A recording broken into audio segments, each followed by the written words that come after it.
Good evening. Thank you very much for joining me this evening. This evening is being hosted by the Royal Television Society, and we're very pleased. My name is Caroline Frost, television journalist.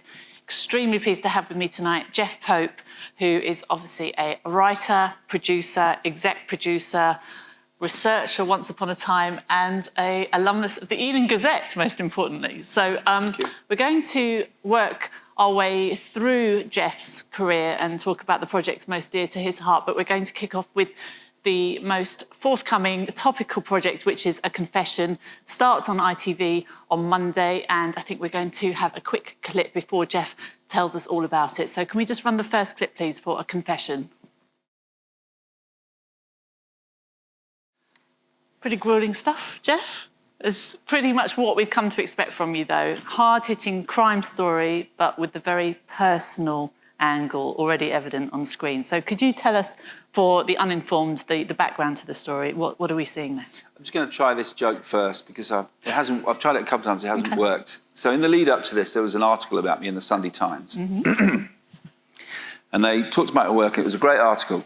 And then they described me physically and said, with his glasses and quiff, I haven't really got a quiff, he looks like one of the Proclaimers. One of?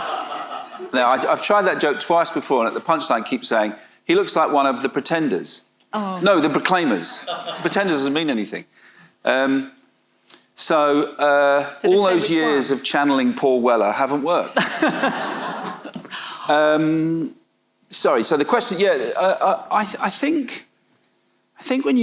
think what it's about is if drama is about conflict, mm-hmm.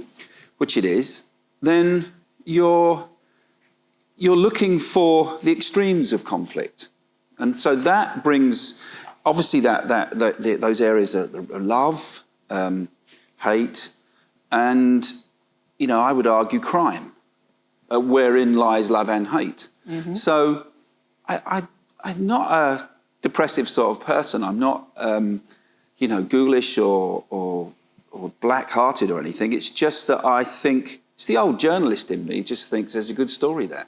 How did this story come to you? I remember at the time reading about a police officer who had, a suspect confessed to 2 crimes. Mm-hmm. And when it got to court, they were thrown out because they weren't PACE compliant. And sorry, PACE for the... OK, sorry. Yep. So PACE, I'll talk about that. PACE is a law that was introduced in the mid-80s. It stands for the Police and Criminal Evidence Act. And it means that when I arrest you, or you arrest me for crimes against fashion, you have to caution me, read the caution, you have the right to remain silent, but also I have to be taken to a police station and given access to a solicitor. That's mm-hmm. part of the process. And it was done to combat those dark old days of the Sweeney when confessions were beaten out of people, and not by all police, by small elements, but it was to combat that. Nice. And I realised that this is one of those, almost like a State of the Nation piece, where I'm thinking, after 35 odd years, is where we are now how they envisaged it ending up? Because what happens now is that in the overwhelming majority of cases when someone's arrested, they say no comment.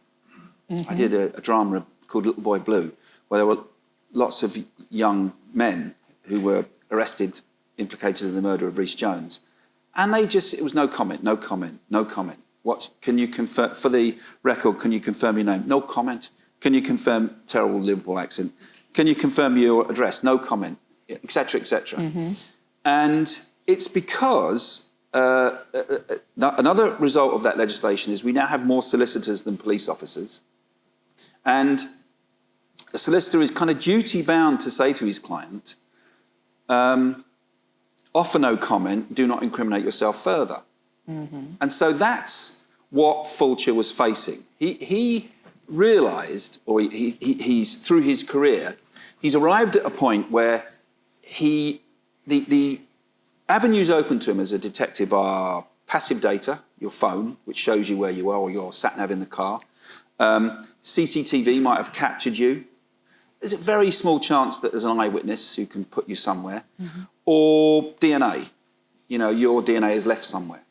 What you are now denied, really, is any chance to interview a suspect.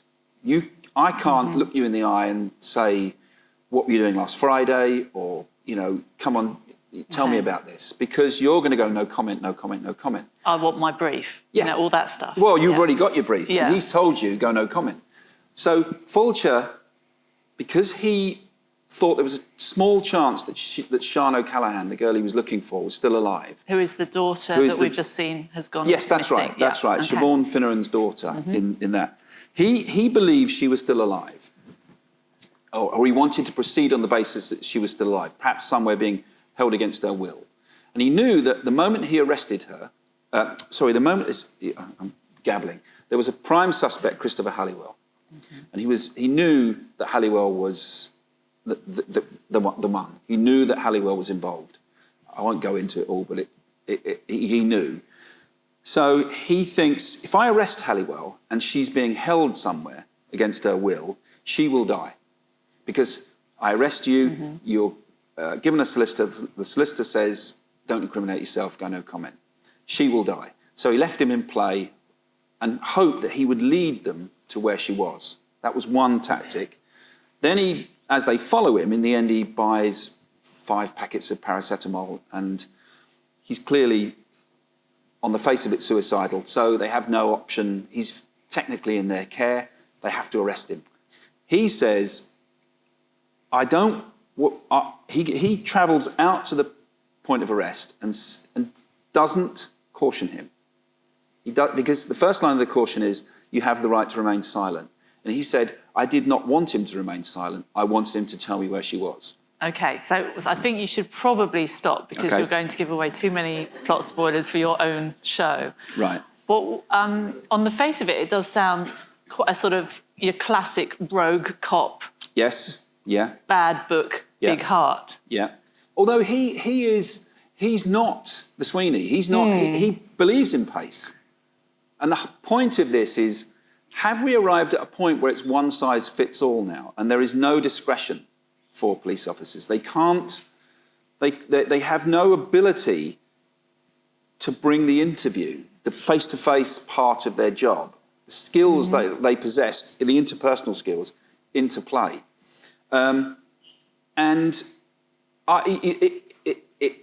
It grows because he makes that decision. It's a slight plot spoiler, but not only does he get him to confess to the disappearance of the first girl, where she is. Spoiler? Well, it's a complete plot spoiler. It's a complete plot spoiler. Up to you. But the ratings are governed by, no one out there has probably got one of those little boxes, so... We're all right. We're all right. OK. But then he says, crucially, he's so successful in this interpersonal thing that Halliwell, the suspect, says, do you want another one? So what does he do now? Does he arrest him now? Does he say, OK, I think you're referring to another murder. I'm going to arrest you for that. You go back to the police station, the solicitor says, say no comment. And this little door that's opened is going to be shut. So clearly that's a gift as a dramatist. Absolutely, yeah. But I'm also interested in where you're at with your career. Because people expect a certain genre, a certain voice, are you feeling more free because of your success? Asterisk Oscar nomination. Are you feeling more that you're flexing quite critical muscles that you perhaps wouldn't have done earlier in your writing career? No, it's a really good question. I think that's what's happened since I had the success with Philomena was you can... Well, 2 things. One, people come to me with things. I always thought I had to come up with the idea. Philomena was Steve Coogan's idea, not mine. And he came to me with it. So that told me something, that actually there are people out there who also have great ideas. So I've written stuff that wasn't my idea now. But what it does is it gets you meetings. You can get in, you can pitch an idea and get the meeting. But it still won't get something over the finish line if it's not good enough. That's what I've discovered anyway. Which is as it should be, I think. It's still, you can't rest on a reputation. It has to be the quality of the work. For me, I think I don't feel that... I suppose I've got maybe a bit more ambitious. Would I have tried to do this in 3 episodes in the past? Maybe. Maybe thinking, well, they won't go for 6. You know, maybe just a 3-parter. So maybe I'm a bit more ambitious and a bit more expansive in the way I've approached the project and in the writing. And there's a slight... I felt in my gut that it wasn't 3. I felt in my gut that it's 2 stories. There's a big thriller element, which I've given away all the plot for. Yeah, that's gone. And then there's what happens to Steve Fulcher, the police officer, intertwined with the stories of the 2 mothers of the 2 victims. Right. And that was, again, I didn't know this going into it. And you can't. But what I'm always looking for is that because my process is to go deeper and deeper into what actually happened, the nitty-gritty, the DNA of the actual story, therein lies the avoidance of cliché. There'll be things in there, because we're all unique. Our stories are all slightly different. We all tell things in a slightly different way. There was the boyfriend of Sian, the girl that had gone missing, and then they found her. I've ruined it. Found her dead anyway. And they then the boyfriend told me that that who was going to identify the body, and there was a bit of an argument. Not an argument, but I can't. And he said I will, and he was very definite. I will. And so he did. And I said, why were you so... What was it? What made you so certain that you wanted to identify her? And he said, right up until the moment that they pulled the sheet back and there she was, I thought they'd made a mistake. And then it was going to be someone else. And that's the human acorn, isn't it, in the middle of everything? You couldn't have thought of that, could you, really, I suppose you could have done. But I just thought, he was so emotional when he told me. So my process is to go deeper and deeper and deeper into the actually what happened, and therein that's where I'm finding the stuff that's unique, that really inspires me. And then my job is then that's the material, and it's then finding a way through it. So the question you asked him about the identifying the body, that kind of takes me all the way back to your beginnings. Yeah. I mean, we're not going to do childhood, but Ealing Gazette, just down my local paper. Yeah. You were a Cub reporter. Yes. Tell me, in a nutshell, a typical day of a Cub reporter. Was it sowing the seeds of exactly that kind of inquiry, talking to people, finding out how people ticked? Yeah, it was really. Okay. It's being nosy, professionally nosy. Sometimes it was thinking of things. Other times it was being given by the news desk half a story, and then you go and meet the person and find out what it is. Other times it was, you'd go to those ports of call that you knew would be fertile, like the police, and you'd say, what's coming overnight? And they talk to you about it. Yeah. Courts. Old-fashioned reporting. Exactly. Courts. And you'd watch cases, and sometimes it would be magistrates' court, occasionally it would be Crown Court. But what you were doing was taking a lot of information in and processing it in that instance into a story. But like now, a story has a beginning, a middle and an end. So nothing's really changed since... Well, no, not really. Days. Not really. That's my process now. Yeah. I have done fictional stuff, but even then it's really inspired by things that have happened.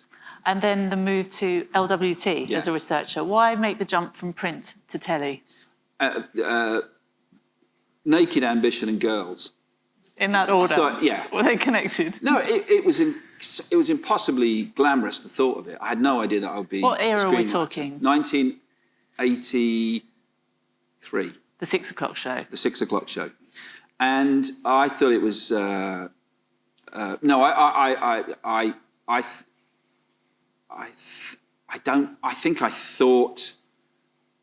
certainly thought it was a step up from the Ealing Gazette. I didn't know what it was going to entail. I think I thought I'd get to tell stories. And did you? Yes, I did. They were little 3.5 minute, what were called items. It's a bit like the One Show, but only for London, if anyone's old enough to remember it. And it was, again, brilliant discipline. So you'd I'm trying to think of a topic. Fish and chip shops. So sometimes it was never more of a spark than that. And so I'd go into it, and I'd there would be some rivalry between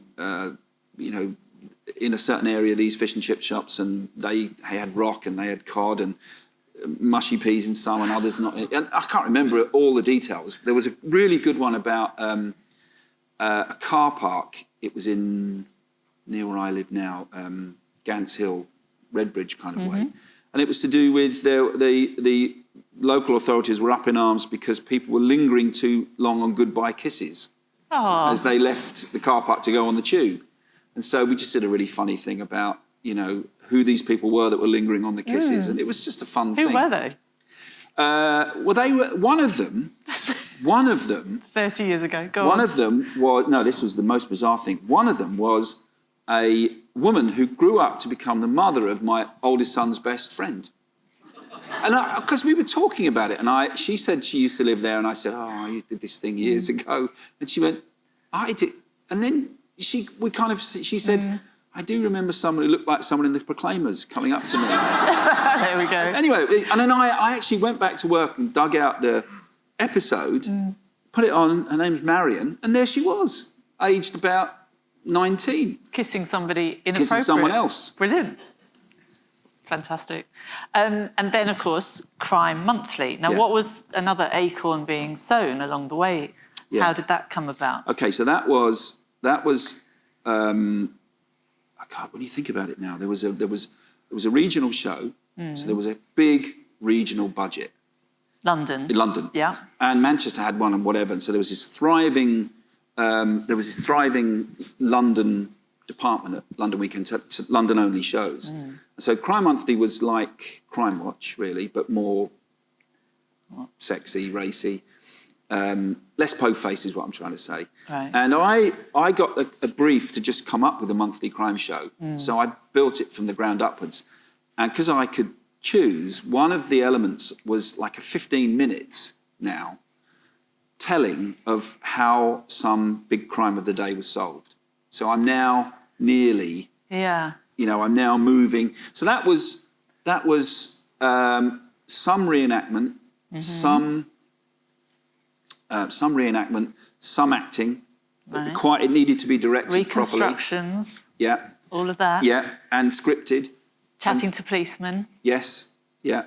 And so it's nearly there. Oh, it's nearly the full-fledged thing. There was a more elaborate version of that, which was called True Crimes, which Michael Winner presented, which were like half hours of reenactments of crimes. So these ideas seem quite strange looking back, don't they? They do. Yeah. It rated well, but then he got caught out sex pesting one of his secretaries, and there was a big cartoon of him in a great big pair of pants, and the series kind of... I enjoyed his company.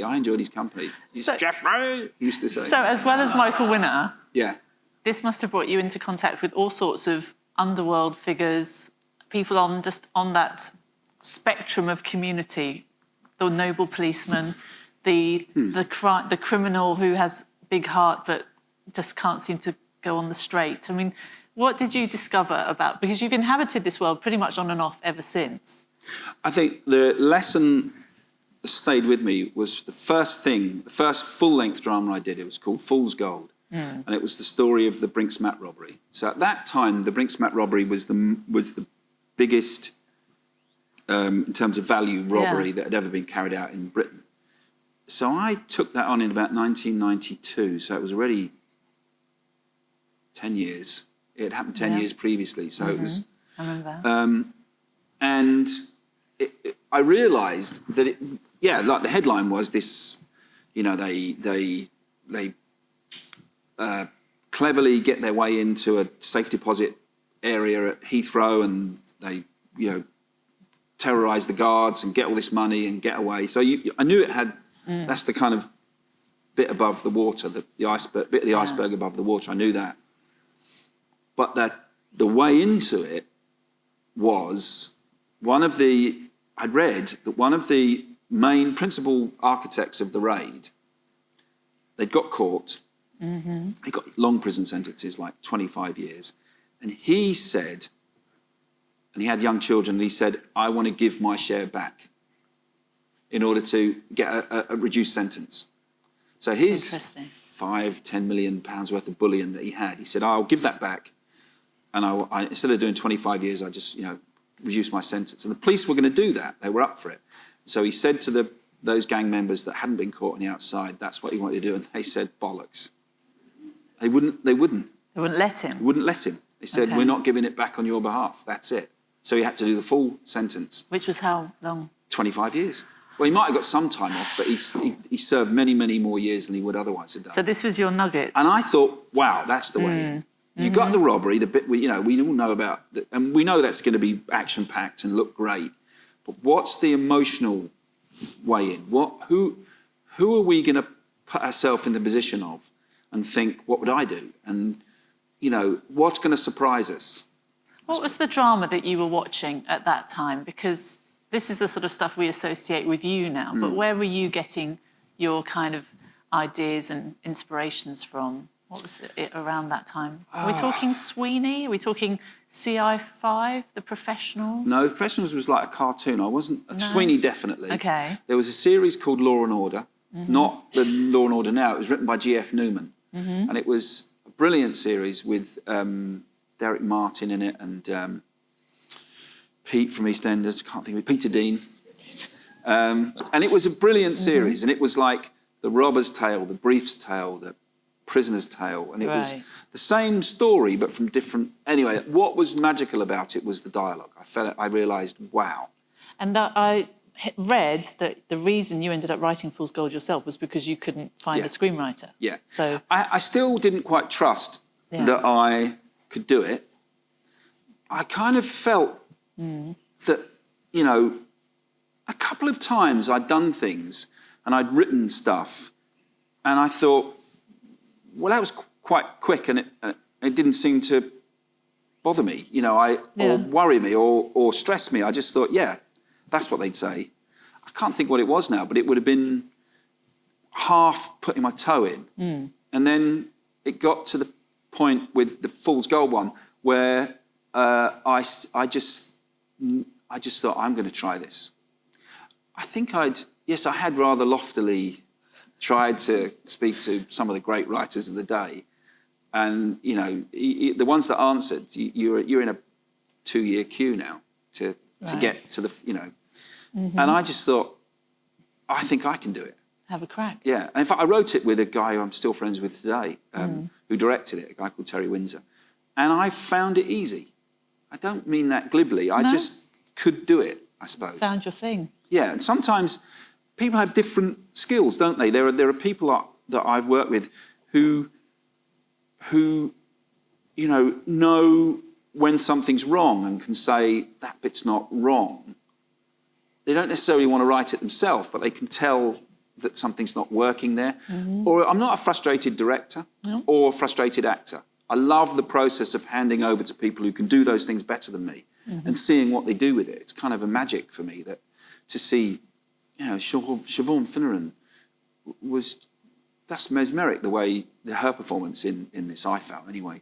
And there are people who can break it down and think, okay, the best way to shoot this is this way.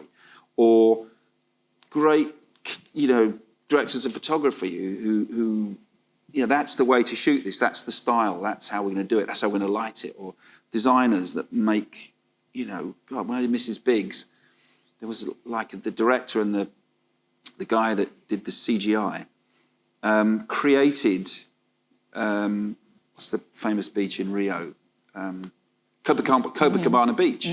From just it was like one was a beach somewhere, actually we were filming everything in Australia, and then there was this beach that had a bit of a curve and nothing. And it just, he took that shot, economy flight to Rio with his camera, set it up, and filmed that. And then when the two were put together, it was brilliant. Lovely. So, anyway, I realised that I was not frightened or overawed, and that something in me was telling me that's how you do it, that's the process. There we go. And has it always been that easy ever since? You do get, no, there were periods when you dry, which are scary, when you just, I can't fucking write anything. I don't know what I'm doing, this is shit. I think that will come as a relief to know that you go through that. Everyone does. And the only thing that keeps you going is, eventually is, I remember I've been in that situation before. And, you find a way out of it. And you just, what I'm sort of mesmerised by, or I keep using the word mesmerised now, bad writing. What I'm still surprised by is not thinking about something helps, because then suddenly the little bit of your subconscious that's been working away on it for you said, what about this? Yeah. And then you think, okay, confidence is a big part of writing. Just Don't confidence. Look down. Yeah. Yeah. And just thinking, come on, you can do this, keep going. Push through. So let's take you on. I'm cherry picking, so forgive me in advance for probably omitting somebody's favourite, and I'm sure throw it in the questions afterwards. Let's move to, let's honourably mention Pierre Point, which was the first sort of biggie. It was the first cinematic thing I did. Yeah. And then... No, it wasn't. That was Essex Boys. All right. Sorry. So there we go. Already, you see. I'm very proud of it, let's say that. Yeah. And then 2011, Appropriate Adult. I think this was perhaps the big one for many people who hadn't come across your work before, because this was obviously controversial. This is about Fred and Rosemary West, but as you will explain, from that sideways angle that perhaps had not been explored before. So can we see a clip of that, please? Can't take our eyes off, can you? Quite something, even now. He then says, they then, if you remember, they then say, Fred, we've found a femur. Oh, a little bit later. Fred, we found another femur. And then, Fred, we found a third femur. Unless you had 3 legs, there's more than one victim. Right, let me tell you about that. It's full of dark humour, that story. That, of course, was written by Neil Mackay. That's me as a producer. And that was, as you say, that the key to that was the way into that story. How did you find that way in? It was in a book I was reading about the Wests for Light Relief. Holiday, beach. And I remember coming across Janet and just being intrigued by her story. And then, it's quite a small section of I think it was a brilliant Janet book being the appropriate adult. Why did he have an appropriate adult? Was he deemed mentally incapable? Well, no, what he was sort of semi-literate. Right. So he couldn't really read. He could, but not very well. And that was a belt and braces thing by the police, who, when they interviewed him, they thought, we're not going to allow him further down the line to say, Fred doesn't really read all right. He doesn't really understand the process. Those interviews don't count. A bit like a confession. So they said, right, we're going to put appropriate adult in with him, who normally sits in with children. That's their normal role. Do you understand what the man's saying, all that kind of thing. So that's why Janet was there, just a housewife training as a social worker. Goodness. And so that was I realised that, because we didn't want to see any of the murders, we didn't want to be on Fred's shoulder, we didn't want to get into his head other than how he interacted with Janet. It's the proximity of evil, not evil itself, that interested me. And how do you risk or avoid the risk when you've got such a dynamic, as we say, we laugh at Fred West. Yeah. He would love us to be chuckling away at him. And you've got these dynamic A-list people playing these roles. How do you avoid just glamorising and mythologising certain characters? It's all to do with honouring, being as faithful and as truthful as you can be, and as fair as you can be. And so that extends, obviously it starts with the writing. That's obviously the single biggest influence on any Because they were taken drama. From transcripts, that Fred's, well, in fact, all of it was, and what Hazel said, the police officer, that was all pretty much verbatim. Neil Mackay would probably have, boiled it down a little bit, edited it a little bit. But yeah, it was all pretty much from transcript. And you know, the skill was how does that fit in and where do we go next and what's the big arc, you know. But within it, there's that jewel of what he actually said. But it's not just the script. Obviously, it starts with that, but it's everything. It's wardrobe, obviously the way it's shot, makeup. You know, all of them. What you're trying to do is to not see them really. Going back to when I worked on the 6 o'clock show, there was an old director he was just directing these little 3-minute things, and he said the best direction is when you don't notice it. Right. And that doesn't mean that that I don't like films that are wonderfully stylish but that's fine if it suits it. It's when you're trying to impose. Now, when you're trying to, I don't know, you're doing some crime story and you're kind of giving it the Reservoir Dogs treatment, you know, with everybody moodily lit in suits and all carefully lined up and walking in formation. And why? You know, what are you trying to do? And so, yeah, you know, the way that Dominic looked there, you know, was the wig and the mad teeth and the wardrobe would have all come from. No, I think it was audio, so I don't think you. But you could. There are photos of when Fred was in custody, and you can see what he looked like. Why did you want to write about the Wests? Or sorry, not write, but no. Produce, Neil wrote. It's that was very clear to me that what was fascinating was that our closeness to evil. Fred could have lived next door to me. He was an avuncular.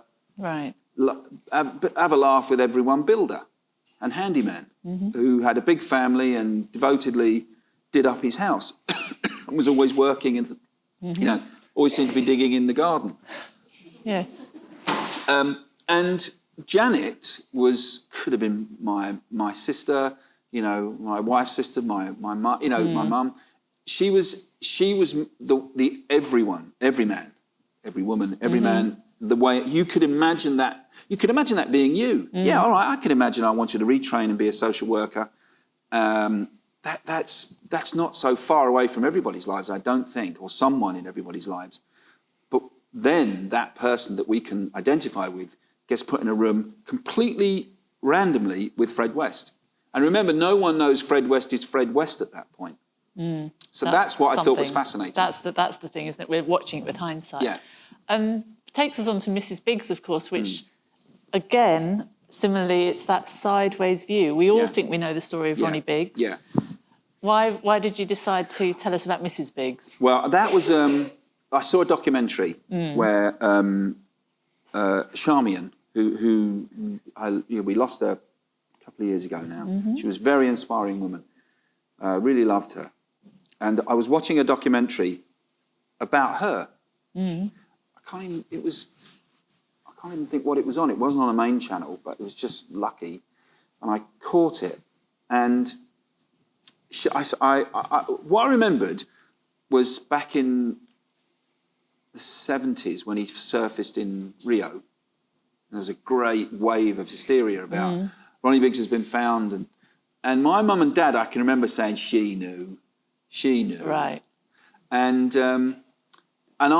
I just had that in my head, really, that, she was probably in on it with him and stuff. Anyway, I watched this documentary with that blind prejudice lodged somewhere in my head. And I just thought, wow, she was a very dignified woman, very intelligent, really articulate. And she talked about, it was almost unbearable, but she spoke with such clarity about... the moment when Ronnie they'd both agreed that he should carry on. He wanted to give up. She said, no, you must keep going. So they were hiding in Australia and had been there for a long time. Their cover had kind of been blown in, a very small window, and he kept going, and he ended up in Rio and never came home really, apart from when he was ill at the end. And they had some kind of sporadic contact through letters, through friends. And it was all very, because they were obviously watching her.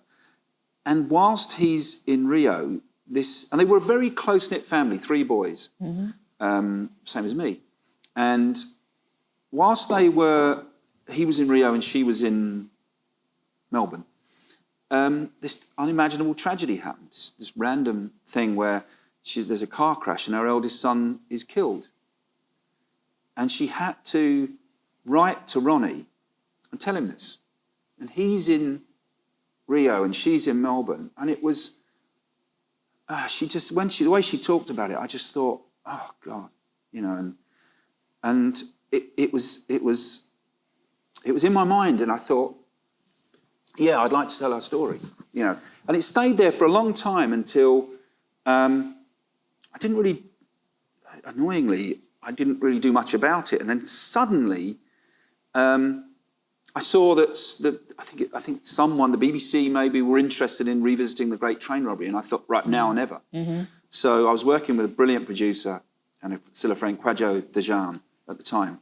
And so he sort of literally jumped, you know, he said he wanted to talk to her about a project. She said, okay. Mm-hmm. And he jumped on a plane and we made contact with her, and then it all snowballed from there. Goodness. And it remains one of the pieces that I'm most proud of.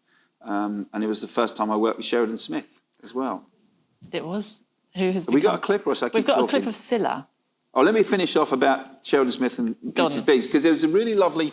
So I knew it. I knew as I was writing it, because what you're doing as a writer is those of you who've done it, you even in a film, but certainly in an episode format, there's what's the big story from beginning to end, and then what's each week, and all kinds of other things and every time I mentally turned, I need something to happen, that was it. Every time you needed to build to something, it was there. You know, they met,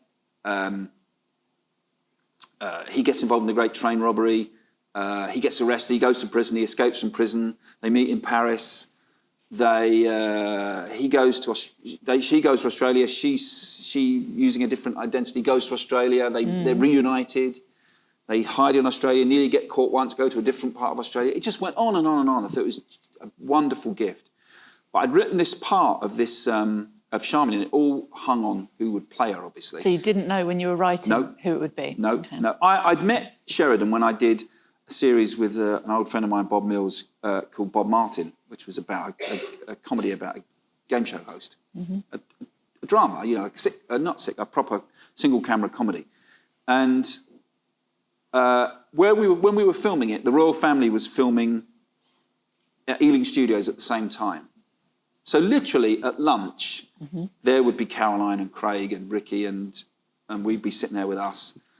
And that's where I met Sheridan for the first time. Just quite shy girl. Well, she was a laugh, but she was unassuming, you know.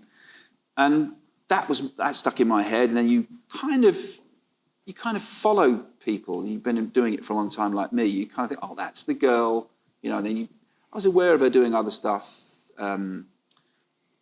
Pints of lager and a packet of crisps, and then... Gavin and Stacey. Yeah, well, Gavin and Stacey must have predated Mrs. Biggs, but it wasn't far. Anyway, I just remember watching her. Oh, I know what it was. And then she had a lot of success in the West End, didn't she? She won Olivier's for Legally Blonde. And I thought, oh, wow, that's what she did, that girl. Well done, you know. Anyway, then we come to cast, and we had 2 full days of Charmians. And the casting director and the director let the actresses choose their scenes. So most of them tended to go for something that wasn't, where they didn't have to show their entire hand and perhaps fail, you know. Because if you really go for an emotional scene, if you don't hit it, you know, you might... Awkward. You're probably thinking, I'm not going to get it. So they played safe, I guess. Most of them did. And it was literally the last person on the second day. Of course. Listen, true story. The last person on the second day was Sheridan. And I'm thinking she'll be too big, because she'd had a lot of stage success. She then did Flare Path, and she got awards for that as well. But I thought she's going to be big, West End and everything.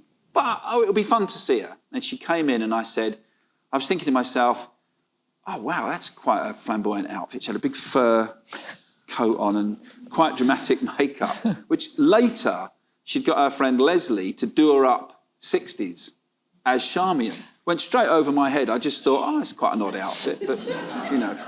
And she chose, God, straight in the death of the sun scene. Right. No nerves whatsoever. And high wire act. Oh, and just, you know, I can almost choke up thinking about it now. It was just brilliant. And she finished, and I just managed to kind of say, well done. Thank you. And off she went. And then the three of us couldn't, Cadjo and Paul Whittington, the director, and we just looked at each other, and that was it. You know, wow. She wasn't too big. She could, you know, it was brilliant. Just big enough. And she won a BAFTA for it, yeah.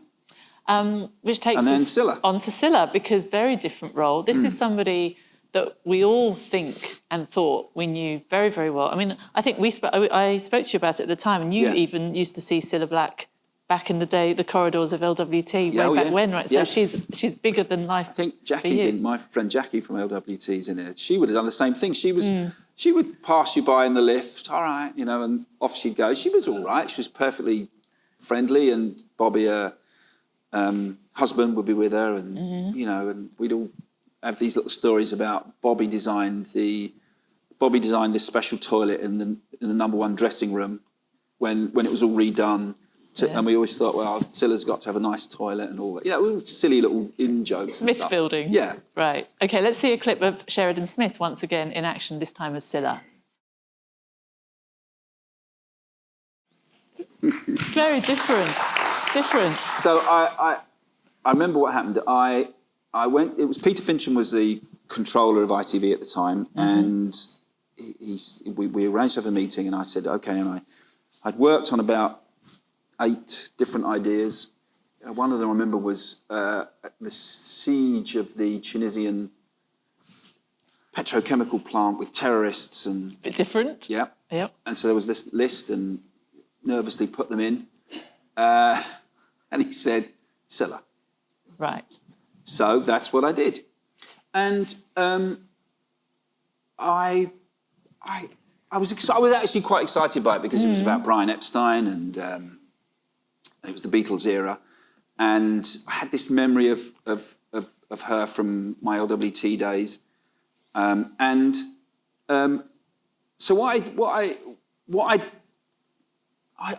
I'd put the idea in because I'd read a book. I must have read a book about her, I suppose, unless I read a book about Brian Epstein. Maybe I read Epstein, then her. But the thing that intrigued me was that when Brian Epstein died, which is a true story, there was on his bed was a contract for Cilla to present Cilla, the television show, for BBC. And I remember my mum saying that she liked Cilla because she'd unashamedly presented a television programme while she was pregnant. Oh, OK. And she just thought, you know, no one did that. No. She was unapologetic. I remember Jimmy Tarbuck said, she's not pregnant, she just swallowed a plum as a gag. What a hilarious man. Yeah.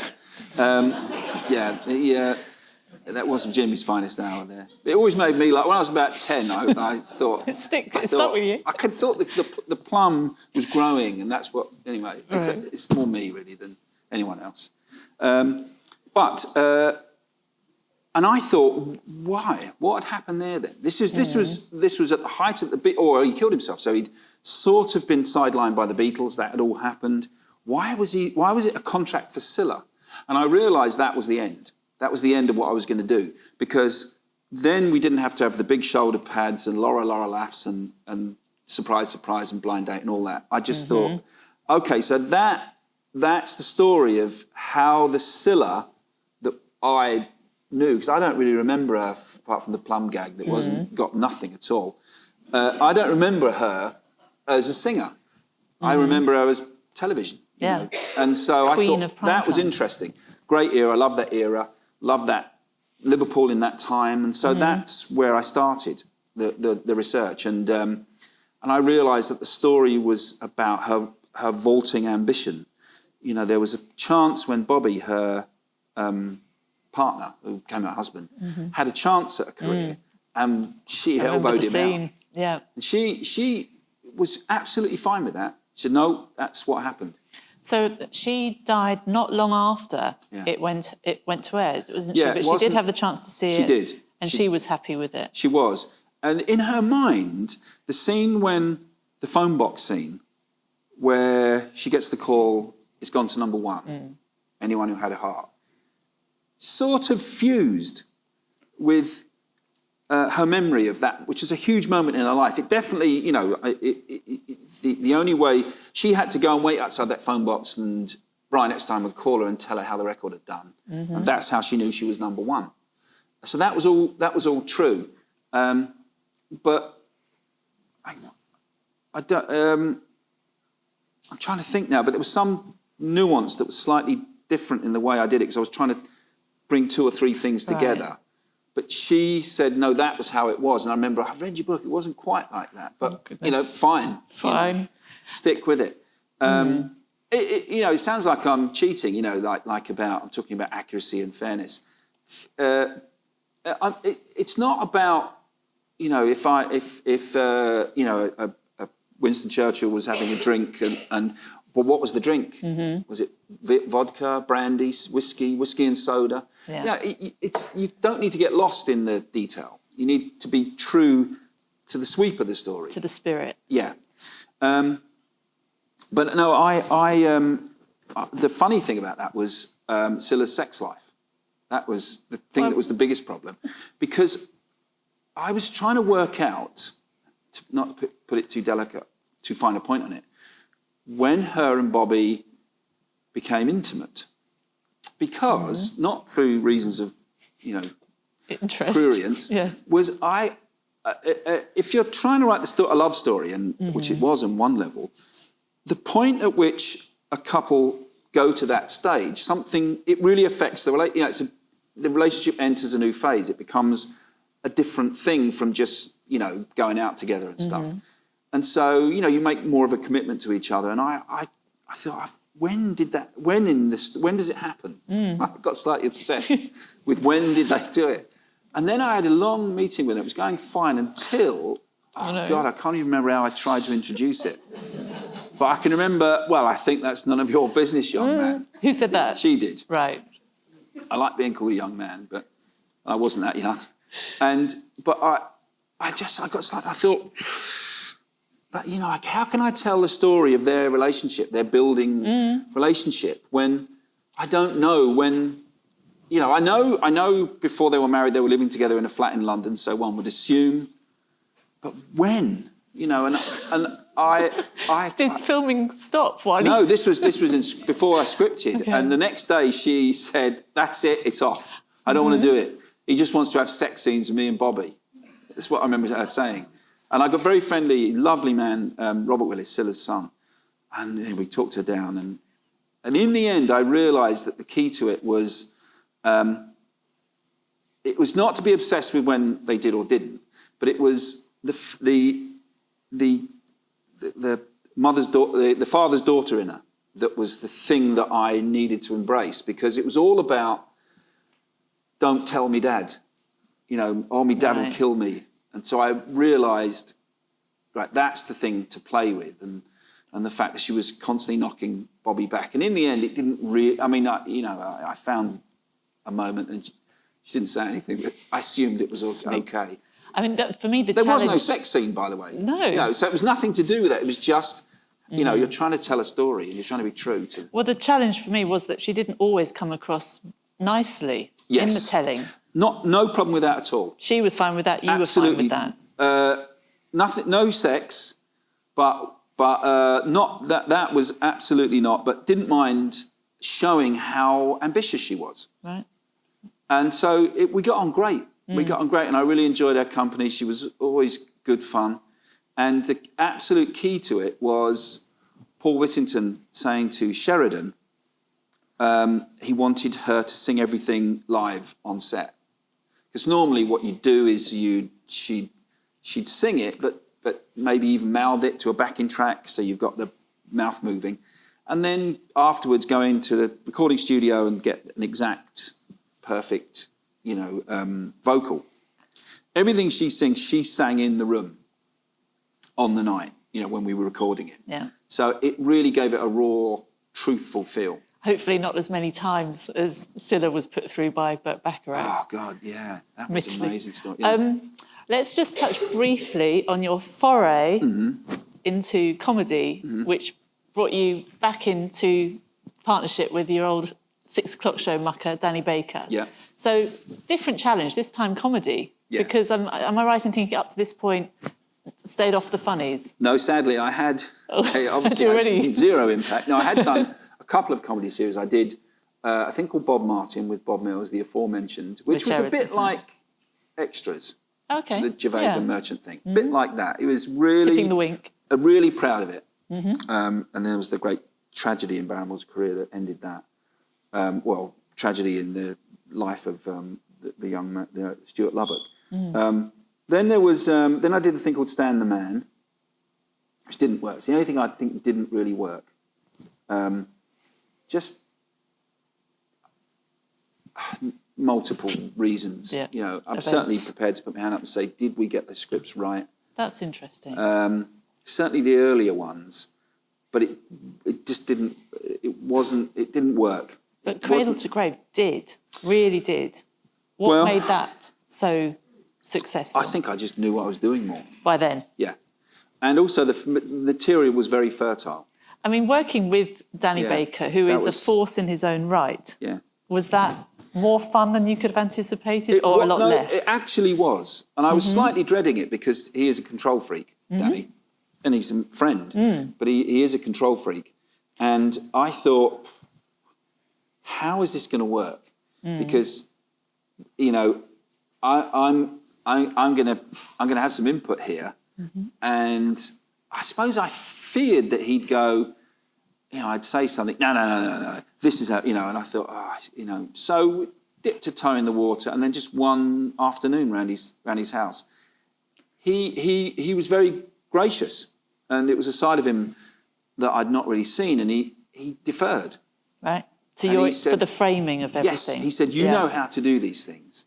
I know what my dad said.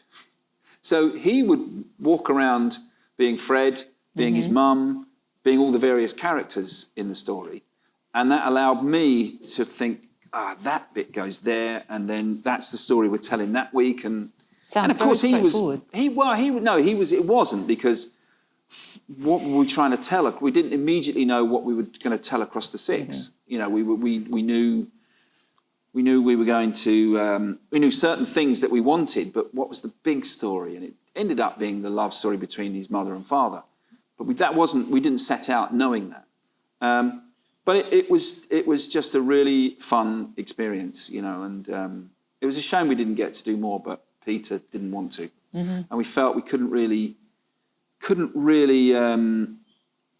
get anyone else to play Fred. No, he sealed his spot, didn't he? So that was one of those ones that got away. So it was time to go and do some more pain. Yes. having sort of ventured into some funnies and some biopics. Would you say that this is your real sort of home ground, this kind of material, the Moor Side, Little Boy Blue, The Appropriate Adult, if there's... or I would. I do love the process of finding out about, so finding things that surprise me, finding twists in it that I wasn't aware were there. I do think that's what I do, yeah. Let's have a look at Little Boy Blue clip before we talk about these 2 projects, please. Yeah.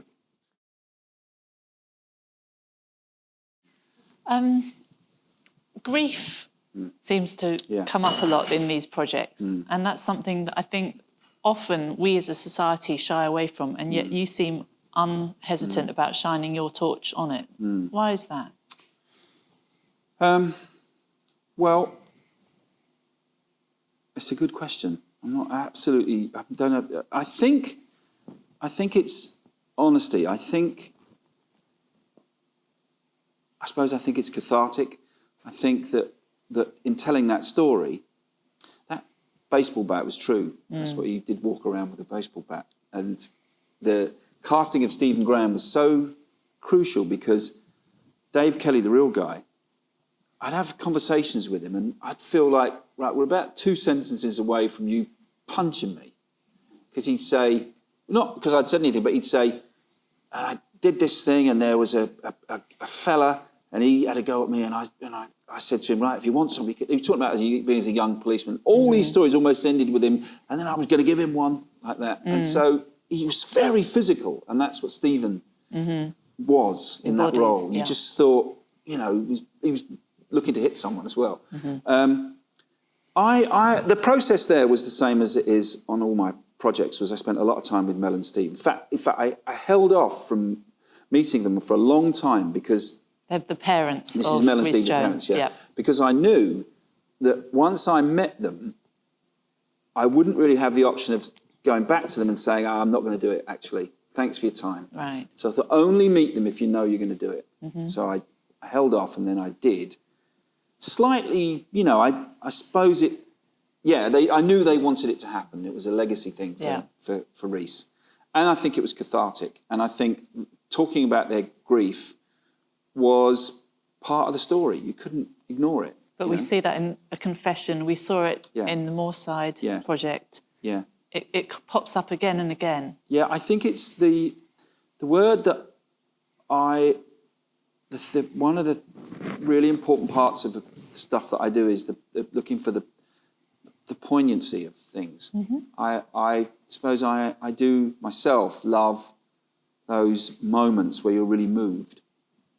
And that, you know, again, another. In fact, there was a scene when she goes to see his body in the morgue. There's a theme here, and she told me again. I couldn't have made that up. She said that she saw him, and one of the morgue workers had put an Everton quilt and pillow, and it was a lovely thing to do, and very moved her. And then she just stroked him, and like a mother would. And then the police officer with her said, if you do that again, I'll arrest you. I thought, wow, what is that about? So, and there was quite a legal wrangle before, well, we're not sure we should show it. And in the end, I said, we are going to show it. And we did, yeah.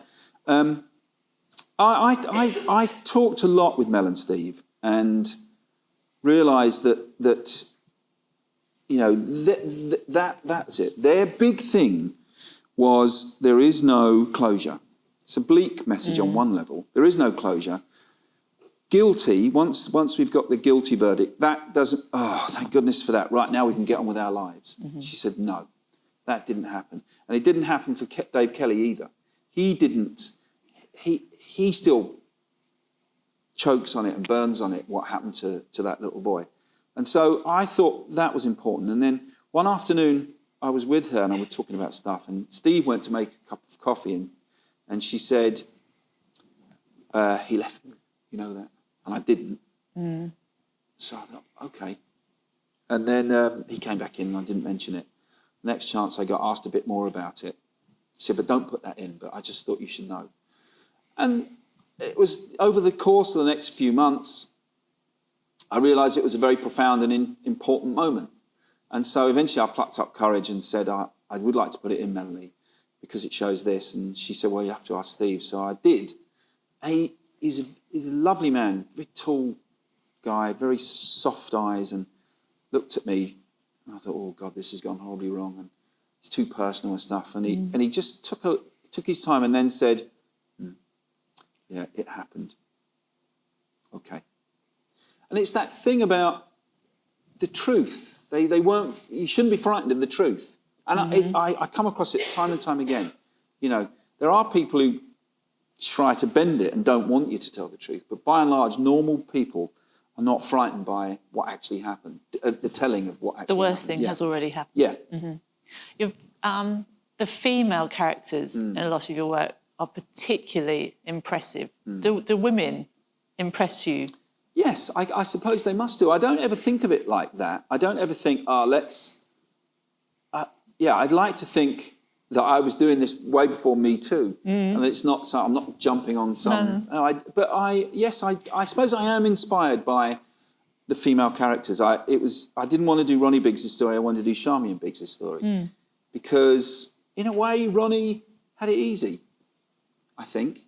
And I suppose the logical part of me went that way. I just thought, wow, she's the one I'm inspired by. And I did like, Ronnie was not anywhere near as nasty.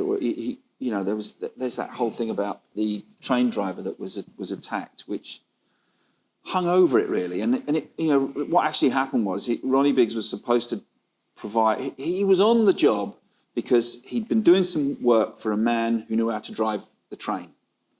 On the night when it actually happened, this old boy that he'd got confused and couldn't do it. So they said, Ronnie, fucking get him out of here. So his tail between his legs, Biggs took the old boy and went and sat in a Land Rover for the rest of the Great Train Robbery. Right. And then they forced the driver to move the train, and they hit him, coshed him completely. No one's trying to say, quite rightly they received long prison sentences for that. But the guy, but that became Ronnie Biggs, and the man, that train driver died maybe 6 years later. I think it was leukemia. And that became, even Eamon Holmes on This Morning said to Charmian, but Ronnie did kill that train driver. And I'm thinking, come on. So yeah. Well, I don't know what I'm saying there, but women, yes, I guess. They shine a light. Yeah. We're on the home run. Okay. We've covered a lot of ground. Nostalgia trip, I've called this little chapter. This is Stan and Ollie. This was what, last year? Yeah. And we have got a clip of this with, remind me, Henry C. Riley? John C. Riley and Steve Coogan in action.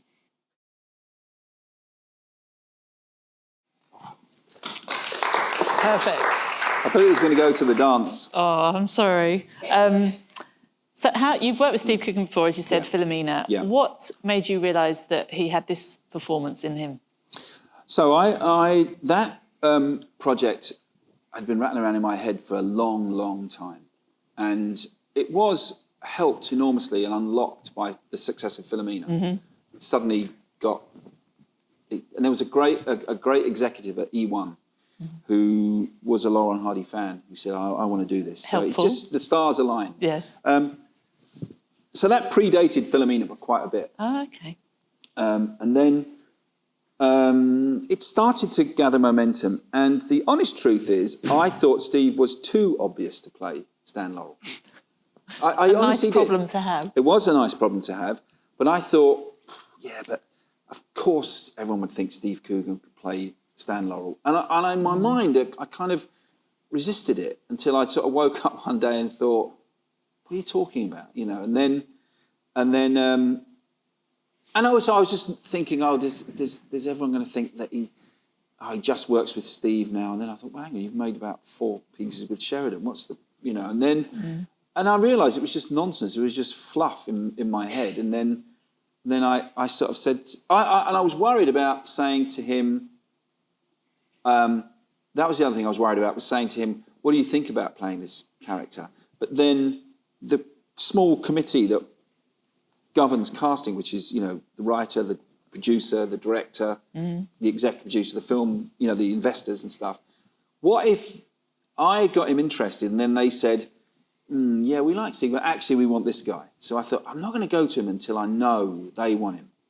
And it took a long time to get that all, everyone in position.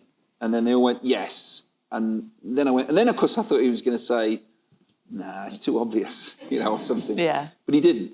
And I think he instantly knew how to play him. It's a lovely performance from both actors, I think, and rave reviews. Why did you want to tell this story for such a long time?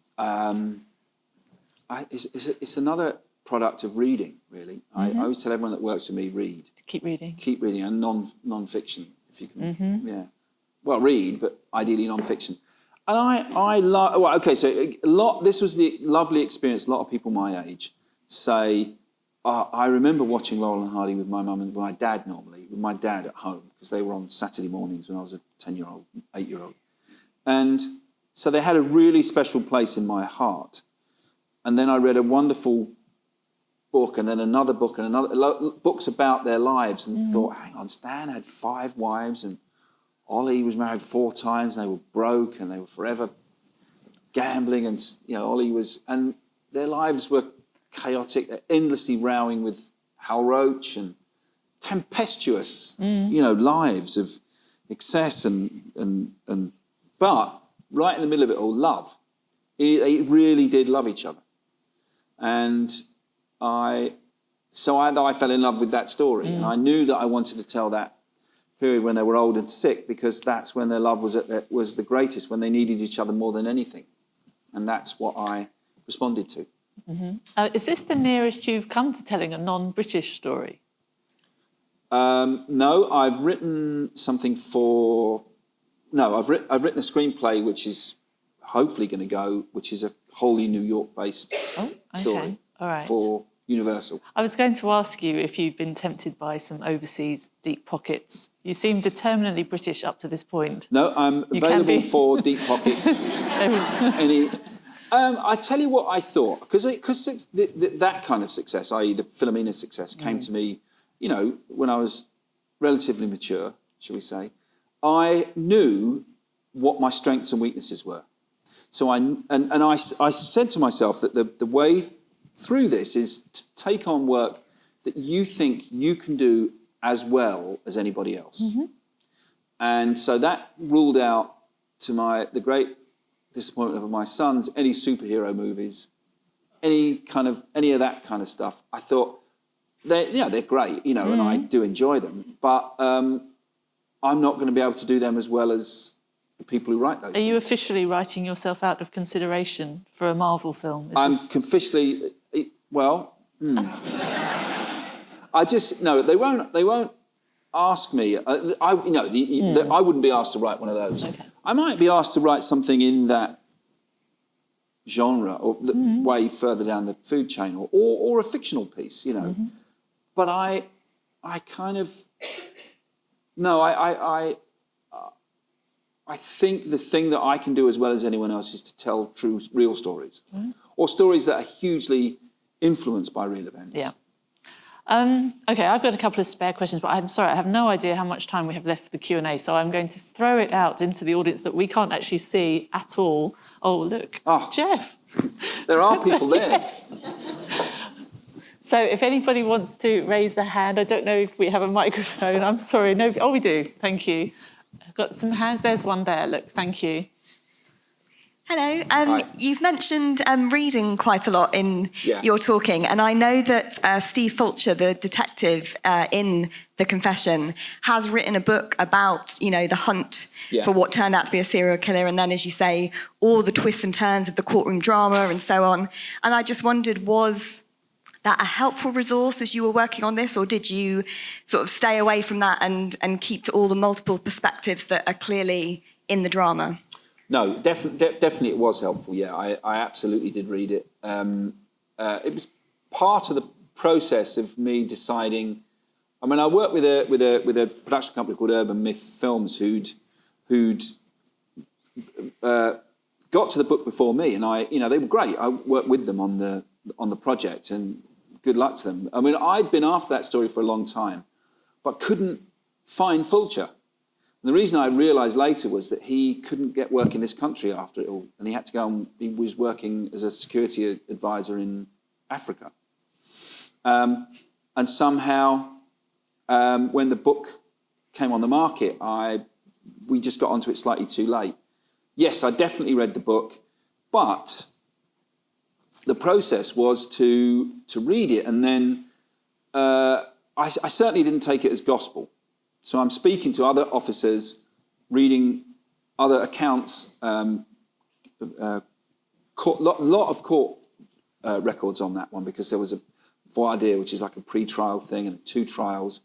So there's a lot of cross-referencing I did, trying to stand up things he said, and then using that as background, because it wasn't quite the story I wanted to tell, many hours with him, the man himself. Oh, there's one here as well, just in the row in front. Thank you. Jeff, you said that the heart of all your dramas is conflict, and that it's best at its most extreme. Yeah. But what I sort of sense from a lot of your work is that doesn't become obvious right from the start. It sort of starts very gently.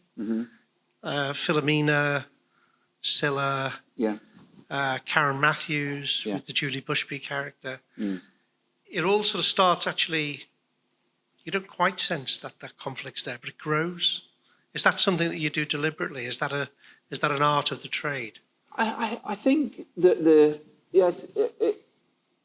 I suppose sometimes it will, Appropriate Adult starts with the West, Neil wrote that, of course, starts with the West front garden or back garden being dug up, or and that was quite close to the front of Stan and Ollie. But you're right, it was a spat. It wasn't the big thing.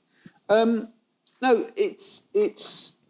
I think stories, they need to start to tell themselves, and so there's a natural rhythm to where something happens. You're building.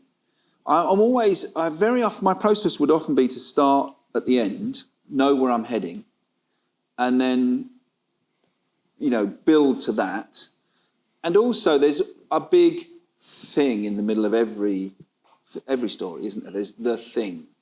And so it tends not to be at the front, Miracle on the Hudson was a very clever film, the one, wasn't it? Well, there were flaws, but it was a very, very clever structure, because you knew that plane was going to land on the Hudson River.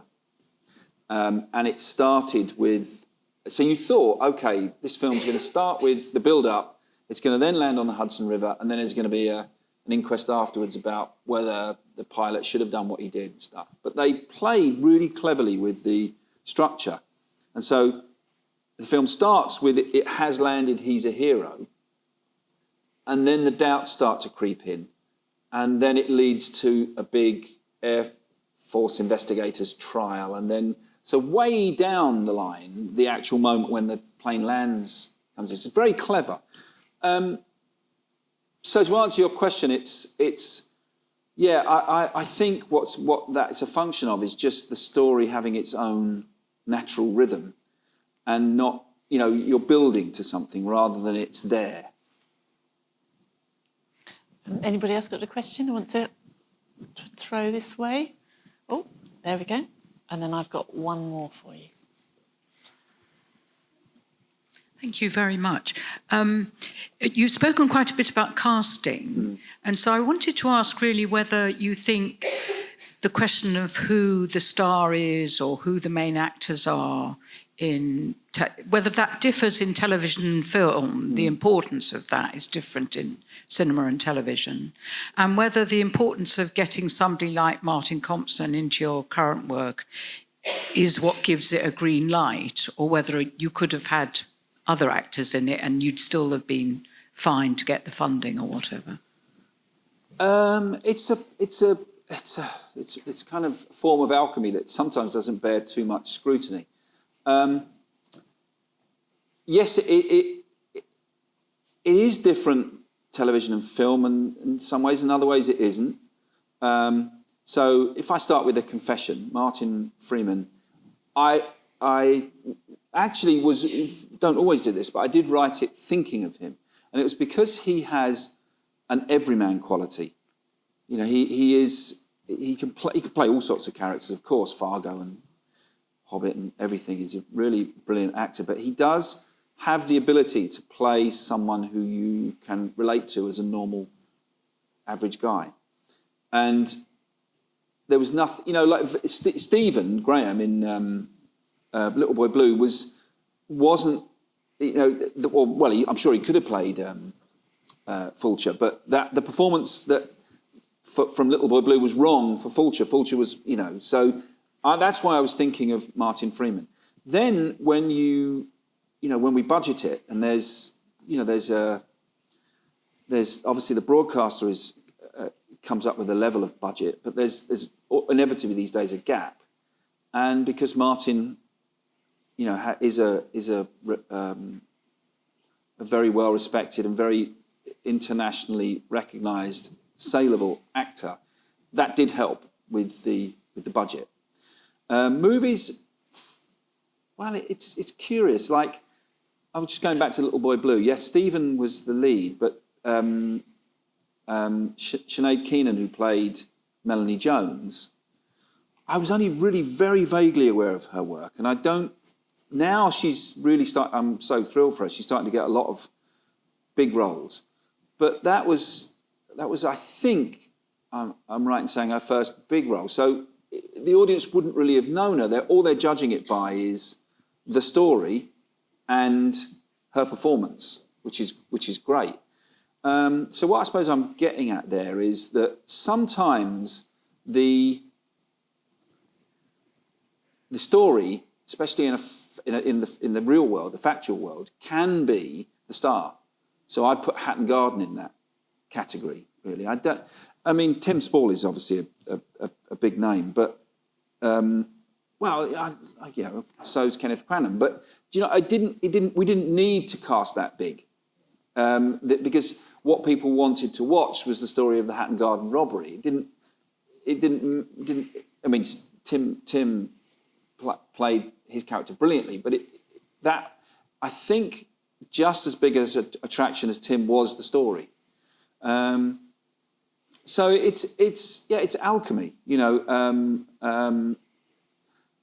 I didn't cast Martin for cynical reasons. I cast him because I thought he's a brilliant actor and he's going to be perfect to play Steve Fulcher. And that's how it should be.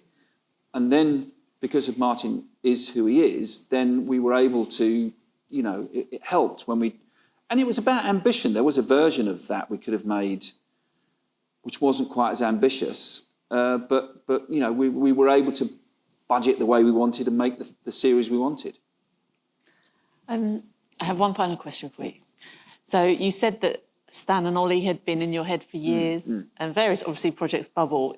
Is there a story that has either got away, somebody else has just nabbed it from under you, or one that remains in the drawer to be told, the dream project? Wow. Yeah, I mean, the drawer's quite cluttered. Oh, good. But I don't want to say them because I think they go away. Fair enough. I think I suppose the film that I've always, you know, this is not answering your question classically. That's all right. But it's the film that I've always would have loved to have made is Butch Cassidy and the Sundance Kid. Mm-hmm. Sort of true. I mean, there was some twisting, true-ish. Yeah. Both look like Paul Newman, Robert Redford. Yeah, and just that relationship between the two of them, I adored. And you know, I suppose subconsciously there's a bit of Stan and Ollie and two men, and I've always adored that film and that relationship. And as soon as it finished and there was the freeze frame and all the Mexican soldiers with all the rifles, they got away, didn't they, Dad? It was the first thing I said. And because it was true, that's what really, really, you know, the great escape. What did your dad tell you about them? I'm not sure. He said, I think it would have been difficult. They might have done. Oh, he's a tactful man, isn't he? Brilliant. And the Great Escape as well. I remember watching that for many years and thinking it was brilliant. Loved it, and the music and everything, Steve McQueen. And one year I was a bit older, about 13 or 14, and watched it again. And there's a caption at the front. And I thought, oh, this all happened. And all those soldiers were executed by the SS at the end. And wow. And there wasn't Wikipedia, so I couldn't go and, did that really happen? You know. But I mentally Wikipedia'd it. The fun of the truth. I think that's all we've got time for, so please join me in thanking Jeff Pope very much.